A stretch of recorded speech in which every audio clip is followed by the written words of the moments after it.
suis un ami de Anna Dimitrescu qui a réalisé ce film, donc j'interviens à ce titre, et puis parce que je suis reporter là-bas. Je crois que le film a une portée intéressante, il y a quand même pas mal de débats qui ont eu lieu en France, et je crois qu'il est assez complémentaire pour dire mon avis quand même à un moment ou un autre par rapport à ce film. Je pense qu'il était vraiment nécessaire d'aborder les visages de la crise grecque, parce que même si nous sommes dans une ville où on a droit à une création formidable avec les rencontres économiques et cette possibilité d'aborder l'économie autrement et la manipulation de l'opinion sur ce sujet-là, néanmoins, il faut d'autres films que Deptocratie, Catastroïka pour que les gens vraiment se rendent compte de la situation sur place. Et là, c'est vrai que ça donne des pistes à d'autres réalisateurs qui actuellement sont partis en Grèce et essaient de réaliser des films un petit peu plus près du terrain, de la réalité concrète, et puis aussi des recherches alternatives. Je vous le disais tout à l'heure, il y a pas mal d'expériences alternatives qui se développent en Grèce, et Chaos a impulsé quelque chose, je dirais, en la matière.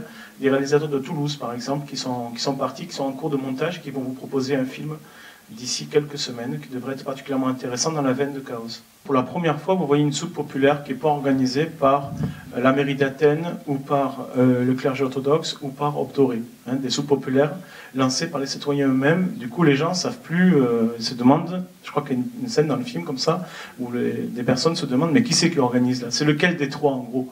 Lequel des trois manipulateurs, Église orthodoxe, Optoré et mairie d'Athènes, parce que la mairie d'Athènes est connue pour être un petit peu véreuse, on va dire, au niveau de son organisation politique et de son implication dans le Parlement, etc. Voilà, il y a quand même une classe politique en Grèce. Je ne crois pas que qu'il y ait beaucoup de classes politiques parfaites dans le monde, mais en tout cas en Grèce, on est assez mal lotis. Et donc, c'est vrai que cet aspect-là est assez nouveau et se développe de plus en plus. Et depuis 6 mois, on a de plus en plus non pas de soupe populaire, on va beaucoup plus loin que ça, une cuisine humaine, ça s'appelle to anthropo, l'homme, l'humain. Et donc, c'est des gens qui cuisinent dans la rue, devant chez eux, en collectif, qui mettent une soupière exprès, non pas sur le trottoir, mais volontairement sur l'asphalte, sur le bord de l'asphalte, bien sûr, mais ils veulent vraiment marquer le fait que c'est dans la rue, c'est pas sur le trottoir. Et donc, ils amènent chacun des aliments, ils mélangent tout ça, ils mettent ça dans une soupe, et ils ont de la musique, bouzouki, rebetiko, etc. Et on discute, on parle, on joue aux cartes, etc. Et on invite les gens. On va chercher dans les rues, les gens vont chercher dans les rues tous ceux qui dorment dans la rue ou tous ceux qui éventuellement sont connus pour avoir de graves difficultés financières. Et ça, c'est nouveau, c'est autogéré, ça se fait quartier par quartier, sous l'initiative d'un convoisinage, quoi, en gros. Voilà. De même qu'il y a des assemblées générales de quartiers de plus en plus nombreuses, dans lesquelles les gens discutent et aussi se rencontrent en mangeant à l'occasion de repas organisés autour de formes d'AMAP. Et c'est des AMAP un peu comme en France, sauf qu'ils n'existaient pas en Grèce. Il y a 10 ans, il y a 5 ans même en Grèce, on n'avait jamais entendu parler d'AMAP, ni de près ni de loin. Et pourtant maintenant on va plus loin que les AMAP, au sens où non seulement on se réunit pour aller récupérer les produits, mais en plus on les transforme sur place, du moins une partie, c'est-à-dire qu'on organise un repas en commun, pris en commun, durant lequel on peut discuter, on peut créer du lien, la fraternité, etc. Donc ça, c'est quelque chose qu'on ne fait pas trop en France au niveau des AMAP. Et en plus, bien sûr, il y a des produits transformés. Donc là, en gros, la moussaka, qui est par exemple très compliquée à faire, on peut la faire pour ensuite la ramener chez soi. Donc on transforme une partie des produits. Voilà. Donc ça, c'est nouveau. Donc je dirais que la première forme de solidarité, la première forme d'évolution dans la solidarité, depuis notamment le film, depuis 7 ou 8 mois, c'est que cette solidarité, elle est beaucoup plus autogérée, elle descend moins d'en haut, en matière hiérarchique centralisée, etc. Il n'y a pas de sauveur, quoi, en gros, et c'est les gens qui créent du lien, qui créent de la fraternité, de plein de manières différentes. Donc je vous ai parlé des AMAP, il y a aussi des CEL qui vont très loin en matière d'échange. Il y a beaucoup de magasins de gratuité aussi qui se sont développés dans Athènes. Par exemple, si vous allez à Exarchia, dans le quartier latin grec, la place Exarchia, du côté pentu de la place Exarchia, il y a plusieurs magasins dans lesquels on peut trouver des vêtements, des chaussures, des livres, de la musique, etc., même des bibelots décoratifs, sans qu'on vous demande à l'entrée une preuve quelconque de votre situation misérable. C'est-à-dire même pas de relevé d'imposition ni quoi que ce soit.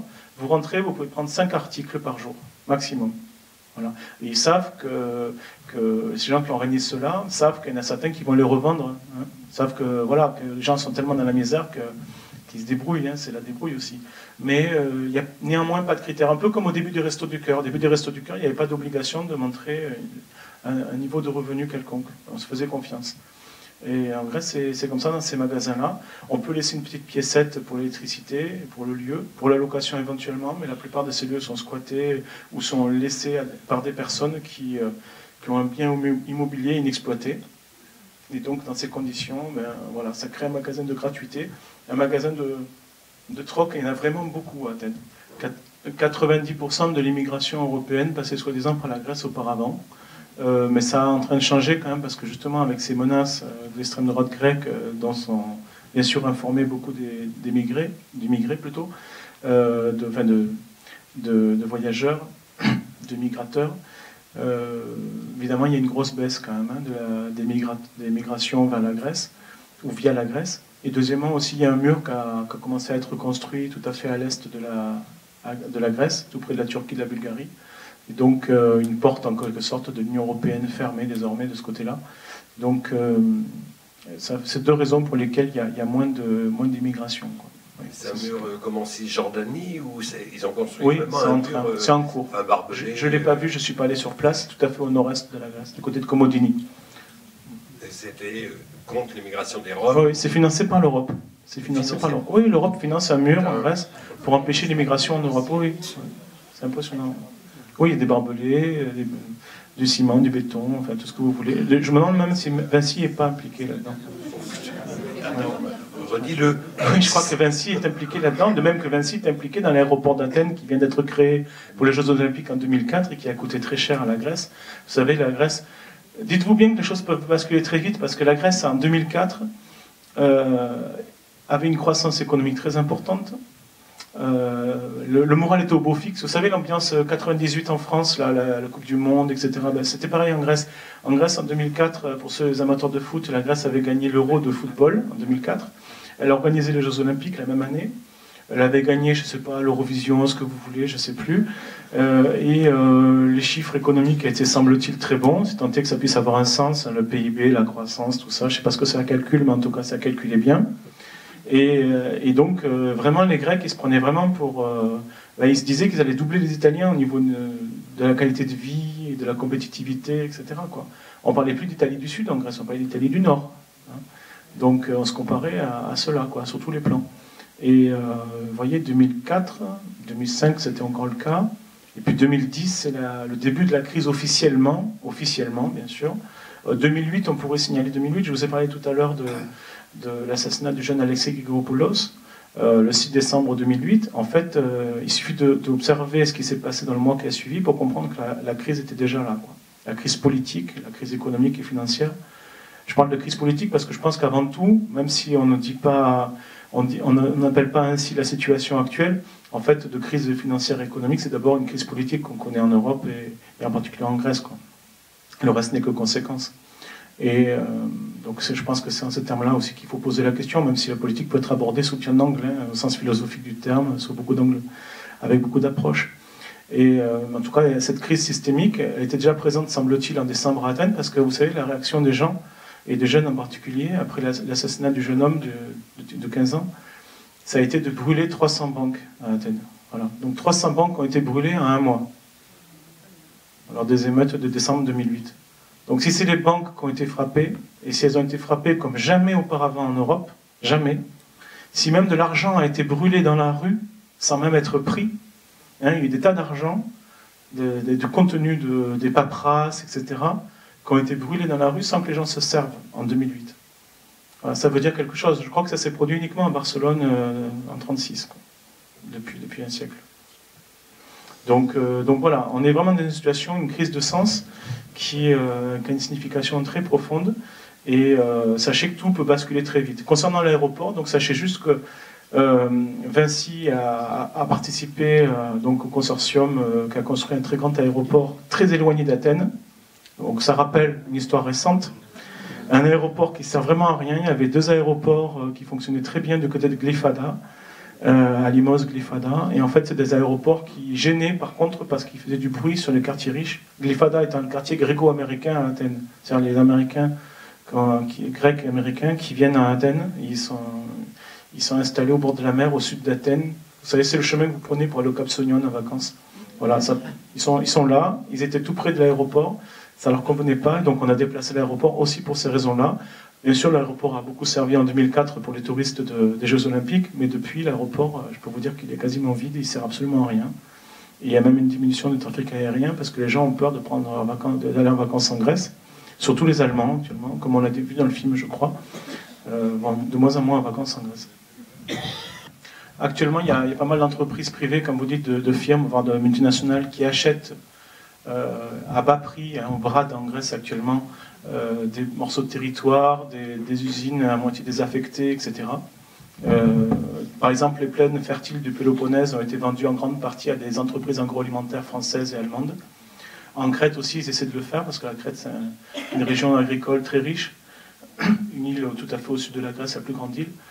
Mais en Crète, les gens s'organisent, ils font un petit peu comme au Larzac, c'est-à-dire ils se partagent les terres de façon toute petite, de façon à compliquer les procédures d'achat, de rachat. Ils essaient de résister, du moins. On a parlé du Pirée tout à l'heure, il y a pas mal d'usines qui ont été vendues de terrains, de territoires, de tours d'îles aussi. On dit qu'on ne vend pas des îles. Vous savez, la Grèce, c'est le deuxième pays au monde pour le nombre d'îles, il y a 4300 îles. Et en fait, il y a plusieurs îles qui ont été quasiment entièrement vendues à des entreprises donc, de tourisme qui vont construire dessus. Et en fait, il y a juste le sommet de l'île qui n'a pas été vendu. Donc du coup, on ne peut pas dire que l'île a été vendue, mais c'est tout comme. Voilà, donc ça c'est un contexte, donc on brade et on fait des affaires en Grèce parce qu'on peut imaginer que dans quelques années, l'économie grecque sera différente, si du moins les choses continuent ainsi. Et en même temps, pour ce que vous disiez sur les banques, il suffit pour n'importe qui dans cette salle d'aller sur le site internet de la Tribune ou des Échos pour regarder la chose suivante au niveau des banques françaises. D'abord, sachez que le CAC 40 en 2012 a gagné 16%. Le CAC 40, c'est les 40 principales entreprises françaises cotées en bourse. On gagnait 16% alors que la croissance est quasiment nulle. Donc c'est déjà paradoxal. Deuxièmement, dans ce CAC 40, c'est principalement les banques qui ont fait les plus gros profits.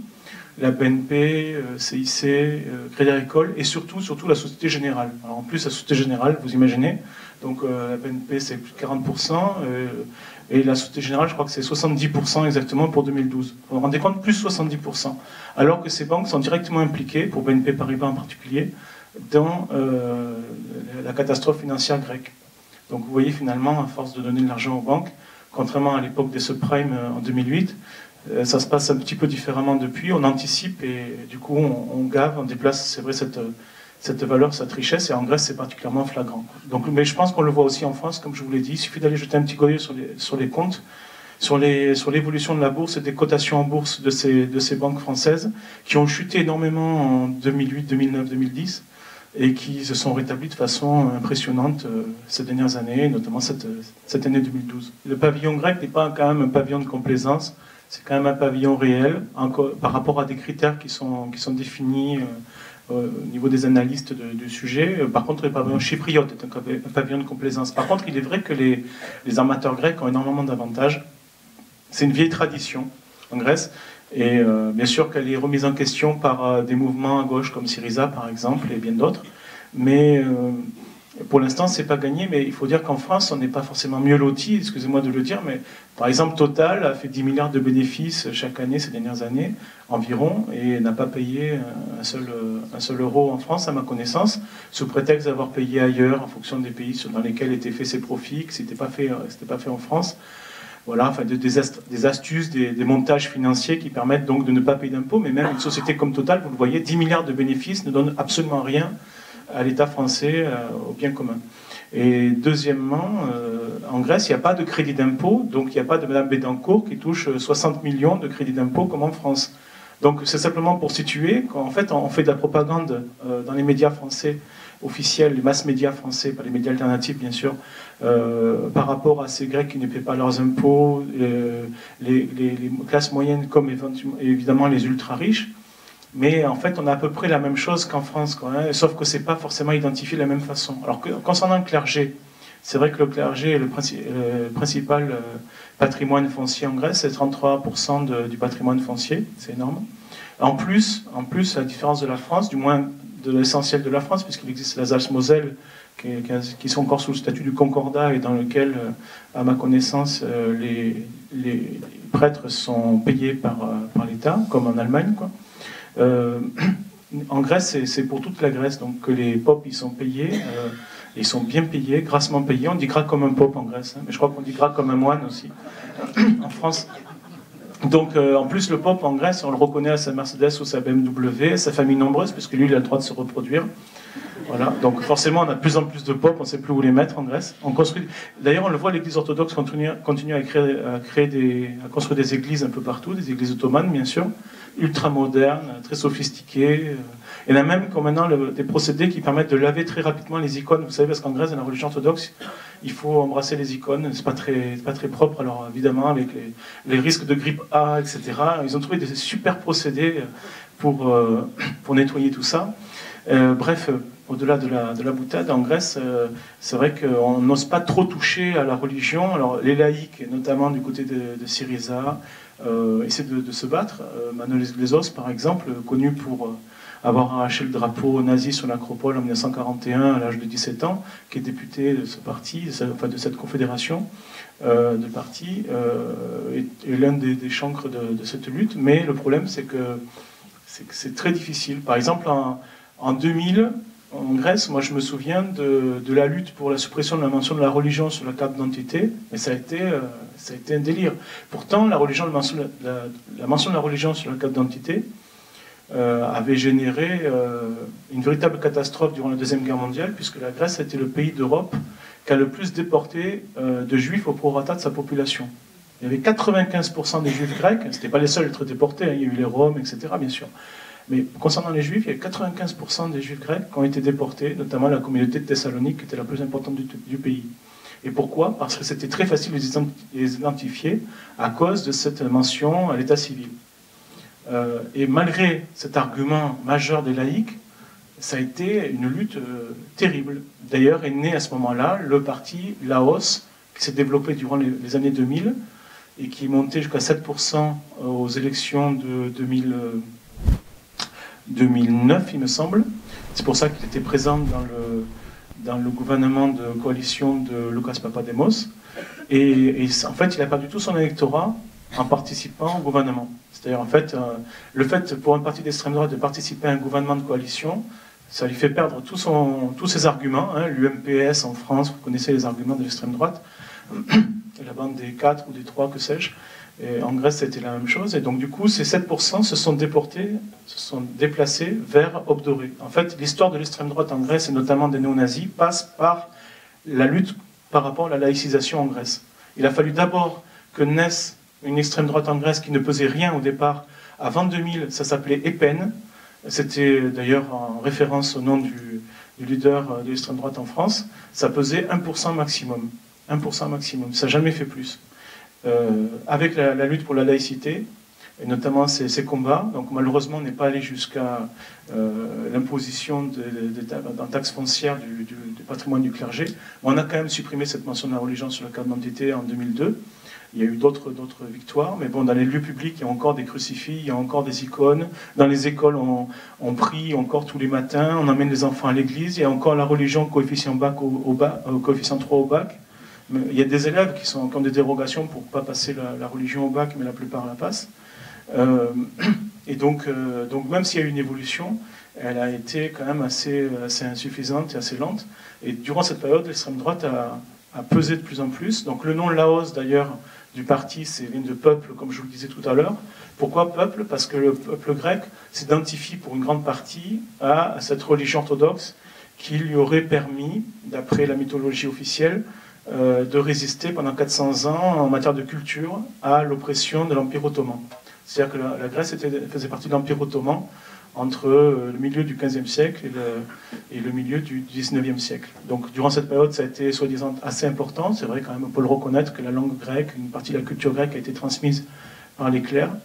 Et par fidélité à cela, aujourd'hui encore, certains considèrent en Grèce qu'il ne faut pas trop taper sur l'Église orthodoxe pour ces raisons-là. Même si avec la situation de crise qu'on connaît, les sauts populaires organisés par l'Église orthodoxe ne suffisent pas à calmer le sentiment d'injustice ressenti par la majorité de la population.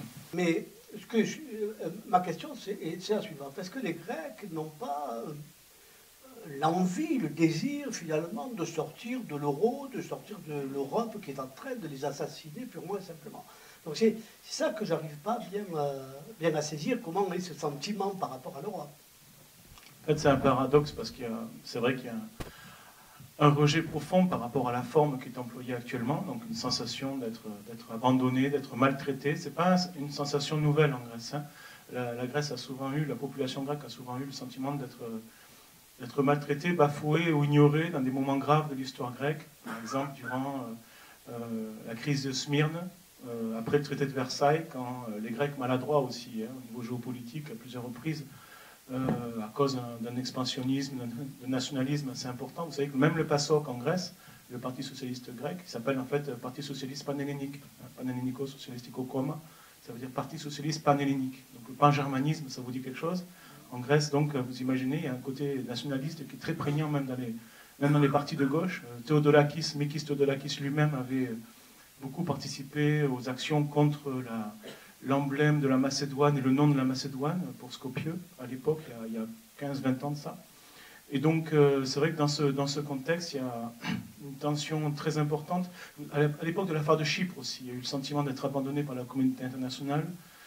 Pendant la guerre civile grecque, bien sûr, puisqu'il y a eu une ingérence très importante dans les affaires grecques, alors que ce peuple souhaitait choisir lui-même ses orientations avec l'appui des forces qui avaient constitué l'essentiel de sa résistance, qui avait été très forte. Donc, il y a vraiment la sensation d'être lâché, d'être abandonné plus que jamais, hein, ce qui est vraiment quelque chose d'inscrit dans l'histoire grecque. Et en même temps, il y a cette idée qui est partagée par beaucoup de gens qui en parlent, qui est en gros, on n'est pas les seuls en Europe à considérer que l'Europe marche sur la tête et donc on n'a pas de raison de quitter la table, il faut tous la renverser. Voilà, c'est ça en gros l'idée. Donc c'est bien sûr aussi la crainte qu'en sortant de l'Europe et évidemment de la drachme, de l'euro pour retrouver la drachme, la plus vieille monnaie du monde, hein, la drachme, que ce soit éventuellement une catastrophe économique encore plus importante qu'actuellement. Actuellement là-bas, puisque j'ai essayé de transmettre aussi ces informations, et puis actuellement Samaras, Premier ministre grec de Nouvelle Démocratie, donc l'équivalent de l'UMP, en fait, même si c'est une coalition au pouvoir, hein, il faut savoir qu'en Grèce, depuis pas mal d'années maintenant, on a à la fois l'UMP et le PS, du moins les équivalents au pouvoir, avec même un petit parti de gauche qui est entre le PASOK et Syriza, qui s'appelle le DIMAR, la gauche démocratique. Et il y avait aussi le Laos, l'ancien équivalent du FN, qui était au sein d'un gouvernement de coalition sous Papademos, juste après la démission de Papandreou. Pendant à peu près un an, on a eu Lucas Papademos, ancien directeur adjoint de la Banque Centrale Européenne pendant 8 ans, qui s'est retrouvé un an au pouvoir, nommé au pouvoir, puisqu'on est comme en 4e République en Grèce. Hein, c'est le président qui propose un Premier ministre, mais en fonction de la majorité au Parlement. Donc c'était un gouvernement de coalition pendant un an, avec à la fois le Laos, donc ça veut dire peuple, c'est le parti assez réactionnaire, très religieux, qui supportait mal la laïcisation de la société grecque depuis les années 2000. Donc l'équivalent du FN, vraiment, alors que Obdoré, c'est quand même plus des néo-nazis, c'est encore plus violent, encore plus radical, on va dire. Dans le même gouvernement que l'équivalent du MP et que l'équivalent du PS. Voilà. Le PS, vous imaginez en France, dans le même gouvernement, donc M. Copé, M. Hollande et Mme Le Pen. Ce qu'on a connu pendant un an en Grèce, et actuellement on a encore M. Copé et M. Hollande, avec un petit parti de gauche intermédiaire qui n'existe pas, je crois, dans l'équivalent n'existe pas en France. Donc voilà pour la combinaison actuelle. Et donc je disais que M. Samaras, l'actuel Premier ministre, a essayé de diffuser l'information en Grèce et à l'extérieur de la Grèce, comme quoi il y avait déjà des progrès qui étaient réalisés et qu'en fait la situation était sur le point de montrer en quelque sorte les fruits des efforts partagés, faits par presque tous en Grèce. Il faut savoir que c'est complètement faux, que ça se fonde sur aucun chiffre. Il n'y a aucun chiffre qui soit donné. Donc, donnez-moi une seule réalité concrète, quoi. En fait, en Grèce, on n'en trouve aucune. Donc, c'est pour ça que ces propos font hurler les habitants, quoi, hein, la population. Deuxièmement, simultanément, donc ce qui montre quand même que c'est une volonté politique simultanée en Europe, Mme Merkel a dit que bon, les Grecs faisaient quand même pas mal d'efforts, même si ce n'était pas suffisant, et qu'éventuellement elle pouvait envisager, d'ici quelques mois ou quelques années, pourquoi pas, de supprimer une partie de la dette grecque, voire même la totalité, à terme. Voilà. En quelque sorte, je pense que le bâton ne suffit plus, n'est plus supporté, n'inquiète pas forcément de la même façon les autres peuples européens, et de ce fait, on a une touche de carotte actuellement qui est proposée au menu en Grèce. Voilà. Et pour les autres peuples européens, puisqu'il y a une crainte qui n'est plus tout à fait la même qu'il y a 2 ans. La Grèce, depuis 2 ans, servait d'épouvantail pour accepter les réformes et l'austérité en particulier partout en Europe. Attention, accepter l'austérité, sinon on va finir comme la Grèce. Voilà. Autrefois, il y a longtemps, on parlait de l'Albanie, on utilisait l'iconographie des pays de l'Est, par exemple. Maintenant, on parle de la Grèce comme d'un épouvantail qui nous oblige donc à avancer dans l'austérité. Mais les Français eux-mêmes se rendant compte que l'austérité ne donne pas grand-chose, de plus en plus, du moins à mon avis ça semble être de plus en plus le cas, c'est de ce fait la nécessité de montrer qu'en Grèce éventuellement il y aurait des avancées grâce à cela. Voilà. Donc essayer de faire croire partout en Europe que finalement avec un régime drastique, on puisse arriver d'austérité drastique, on puisse arriver à quelques résultats, alors qu'en fait c'est directement l'équivalent des médecins de Molière avec les saignées, les lavements, c'est rien d'autre que ça. Faire une parenthèse, vous signaler quelque chose, parce que même si la question n'est pas posée, je pense qu'elle est importante, il est important de le signaler. Au niveau de l'immobilier en Grèce et du logement, non seulement c'est une catastrophe, mais en plus, il faut savoir que si jamais la crise vient jusqu'ici de la même façon, c'est tenté qu'on puisse parler de crise, hein, parce que j'ai l'impression que c'est plus systémique, plus structurel que conjoncturel, c'est plus une évolution, plus ou moins volontaire. Néanmoins, si cette crise grecque vient via l'Espagne jusqu'ici, sachez que le refuge dans la pierre n'a vraiment pas donné de résultat du tout en Grèce. Je veux dire par là qu'au-delà de sortir de l'argent, des livrets, pourquoi pas de l'investissement en bourse, etc., en raison des krachs boursiers qu'on a eu bien sûr en Grèce, des gens ont investi dans la pierre, c'est-à-dire que les gens qui avaient un petit peu de biens, ils ont acheté un appartement, un studio, ils se sont dit au moins on aura un revenu locatif, on va thésauriser, on va capitaliser, ou on va simplement protéger le bien, protéger la richesse de la famille par exemple, hein, donc l'équivalent par exemple d'un appartement ou deux, que sais-je. Et en fait, dans la situation de paupérisation qu'on a connue ces derniers temps, avec une diminution à peu près 50%, hein, quasiment, je crois qu'on peut le dire, des revenus, entre les taxes qui ont augmenté, la baisse des salaires, des retraites, etc., la part des chômeurs dans la vie familiale, donc le fils, une autre personne dans la famille, etc., du coup, il faut partager au niveau familial, il y a une solidarité familiale et amicale qui se met en place. Dans ce contexte, vu la baisse des revenus, les gens ont forcément dû économiser sur un poste, hein, comme on dit en microéconomie. Économiser sur un poste. Donc au niveau de l'alimentation, c'était plus possible. Vous savez, la TVA en France sur l'alimentation, elle est à 5, en Grèce, elle est à 20, 22. Donc les biens alimentaires, les objets coûtent pas aussi cher quasiment qu'en France, à part quelques produits agricoles, par les pastèques, je dirais. En Grèce, ça coûte la même chose de se nourrir. Donc dans ce contexte, quel est le poste sur lequel les Grecs ont économisé? C'est le poste du logement. C'est le poste numéro 1 des économies des Grecs. Et de quelle façon? En se regroupant. Moi j'ai vu des personnes vivant à 15 dans des T3.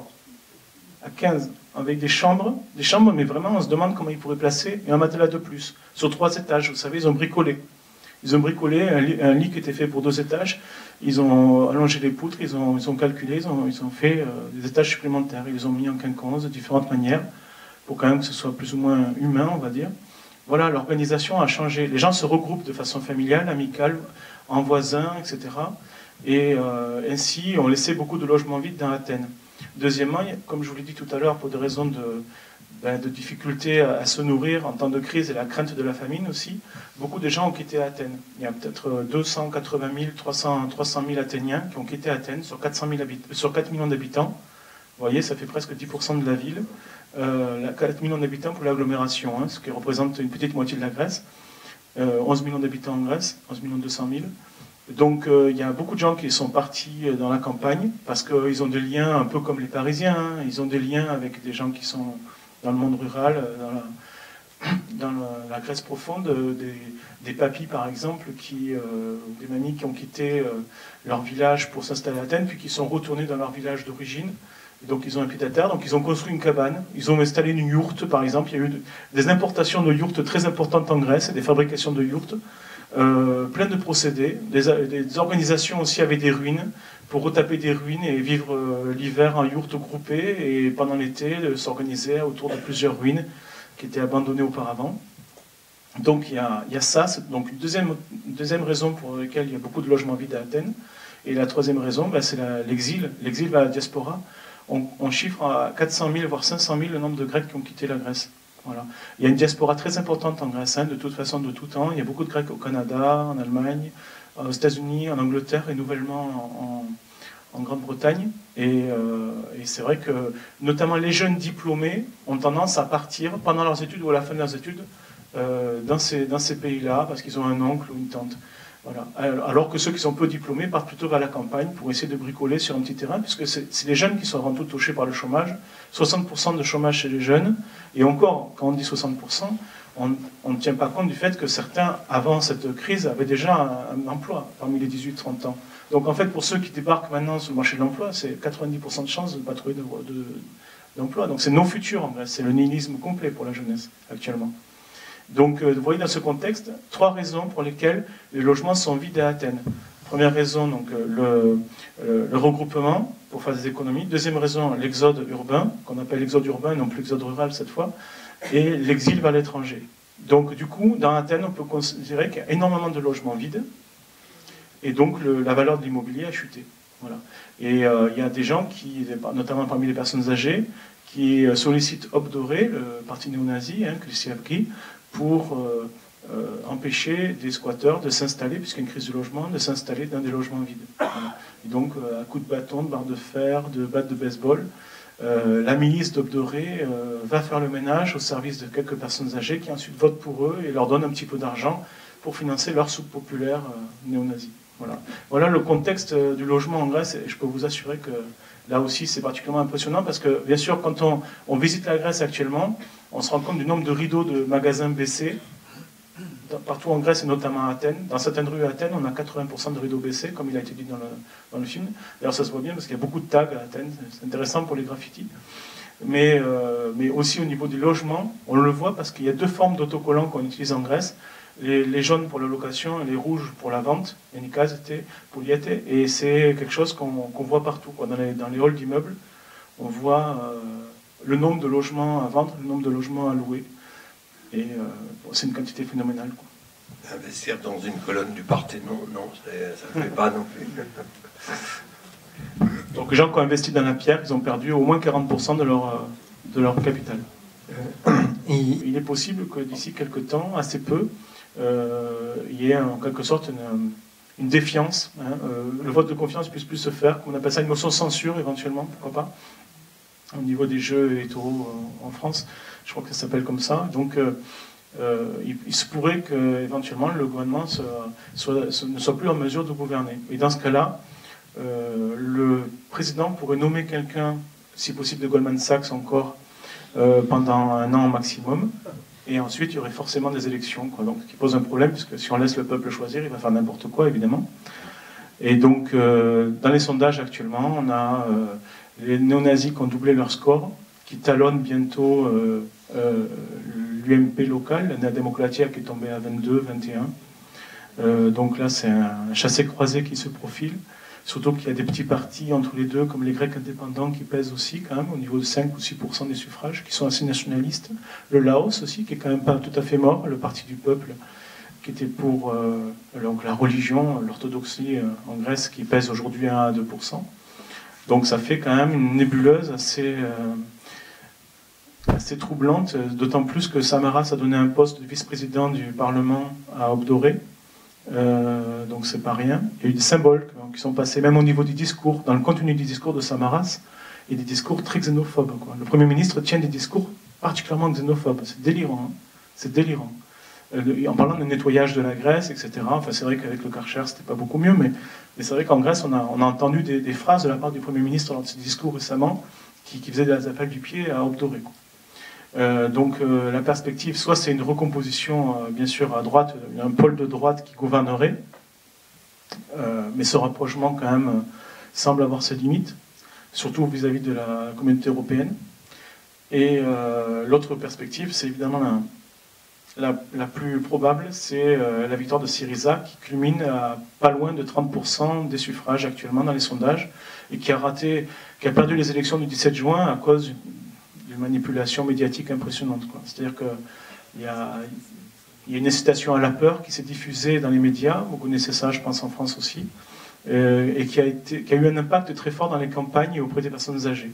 C'est-à-dire qu'en fait, la Grèce est vraiment coupée en deux entre les zones urbaines et les zones rurales. Soit vous êtes en ville, et dans ce cas-là, vous êtes vraiment en ville, c'est-à-dire Athènes, Thessalonique, Patras, etc. Et dans ce cas-là, vraiment, surtout à Athènes, bien sûr, vous êtes vraiment dans un univers très moderne, non pas forcément au niveau des infrastructures, mais au niveau de la pensée, une pensée très politique. Les Grecs sont très très politiques, ils discutent beaucoup, ils évoluent beaucoup dans leurs opinions, ils sont capables de beaucoup bouger en termes de positionnement politique. Dans ces pôles urbains, surtout à Athènes, il y a une vraie tradition. Et par contre, la campagne, c'est vraiment la campagne. C'est-à-dire que la Grèce, c'est pas seulement la mer partout, c'est aussi la montagne, avec tout ce que ça peut laisser entendre par rapport à l'utilisation d'Internet, par exemple. Donc en termes de médias alternatifs, Internet n'a pas eu le poids qu'il pouvait avoir dans les villes. Et donc, la victoire d'Internet contre la télévision n'a pas eu lieu. Contrairement à la France de 2005, durant laquelle il y a eu une victoire de tous ceux qui ont milité contre le TCE, contre le traité constitutionnel européen. En 2005, c'est bien sûr les réunions qui ont été organisées, y compris ici, à ma connaissance, pour réfléchir à cette constitution avec des gens comme Raoul Machenard et d'autres. Mais aussi un débat sur Internet qui a beaucoup pesé. Je crois que c'est pour la première fois l'avènement d'une nouvelle fabrication de l'opinion via Internet qui a pesé beaucoup plus que la télévision et qui a finalement vaincu largement. Je crois que c'est l'avènement d'Internet dans les années 2000 nous suggère de nouvelles perspectives en matière d'organisation démocratique. Et c'est vrai qu'en Grèce, le problème d'Internet, c'est qu'à la campagne, dans le monde rural, il est très mal alimenté et les personnes âgées sont très peu équipées, les gens dans le monde rural, et du coup, la télé a pu marcher à fond. Et sachez qu'au niveau des résultats, à Athènes, Syriza faisait quasiment plus de 50% dès le premier tour, puisqu'avec un tour en fait. Mais bon, faisait un score inouï, alors qu'au niveau national, c'était 25%. Et dans les campagnes, par contre, c'était Nea Demokratia ou le PASOK, le clientélisme politique habituel, qui pesait sur le suffrage. Il y avait une immobilisation de l'opinion politique et du mode de vote à la campagne, et notamment chez les personnes âgées. C'est ça qui a permis au système, à la classe politique en place, de se sauver le 17 juin dernier. Actuellement, les choses évoluent énormément, il y a des petits journaux qui sont faits, les militants organisent des débats, des espèces de cafés repères un peu partout en Grèce, de façon à compenser l'insuffisance des médias alternatifs dans les campagnes, et c'est pour ça que les choses évoluent grandement. Donc les perspectives, dans 3 mois ou 6 mois, je ne sais pas si on aura des élections dans ce délai par rapport à la difficulté pour le gouvernement en place de continuer à organiser, donc à faire voter ses lois, on va dire, concrètement. Mais par contre, passer le délai éventuellement d'une nomination d'un nouveau membre de Goldman Sachs ou ex-membre de Goldman Sachs au pouvoir, ce qu'on peut supposer très fortement, à la façon de M. Monti en Italie, une période de transition, comme ça a été le cas avec Papademos. On aurait forcément des élections, et là il me semble que pour l'instant, dans la perspective actuelle, on risque d'avoir une politique Syriza au pouvoir. Et je ne sais pas si vous connaissez le programme, je crois que Manolis Glezos dans le film est assez clair, Il y a un certain nombre de choix qui seraient immédiatement effectués, et une mise en place d'une politique assez forte. Après, il faut voir le résultat. Est-ce que ça peut se faire seulement dans un seul pays en Europe, ou est-ce qu'il faut que ça se fasse sous forme de domino un peu partout, et dans quelles conditions? Les gens qui sont visés, c'est surtout des Pakistanais, des Irakiens, etc. en Grèce, les gens qui sont visés par le pouvoir. Et les Albanais aussi, c'est des gens qui sont traditionnellement très présents en Grèce au niveau de l'immigration et qui sont particulièrement rejetés. Il faut dire qu'il y a moins de construction de bâtiments dans l'immobilier, vous savez forcément, puisqu'il y a une crise de l'immobilier, il n'y a plus de construction immobilière, vu qu'il y a beaucoup de logements vides. Et du coup, forcément, il y a moins de travail pour ces gens-là qui travaillaient dans l'immobilier autrefois. Donc forcément, il y a un contexte assez rude de ce côté-là. Ça, c'est pour ce qui est du nettoyage.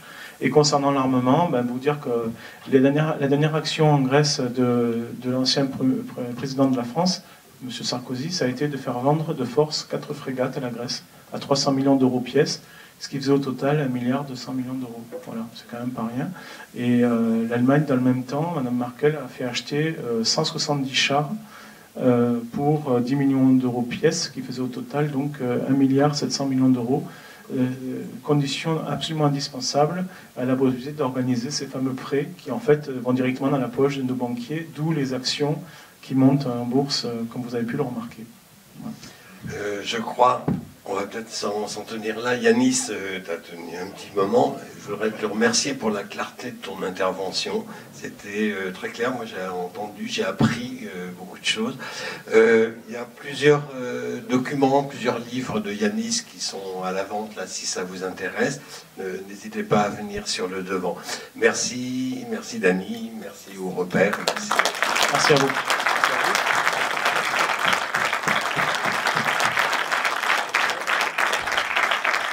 La devise en Grèce en ce moment, c'est « Ne vivons plus comme des esclaves, ne vivons plus comme des esclaves », c'est marqué partout sur les murs, c'est la nouvelle devise que partagent la plupart des gens là-bas.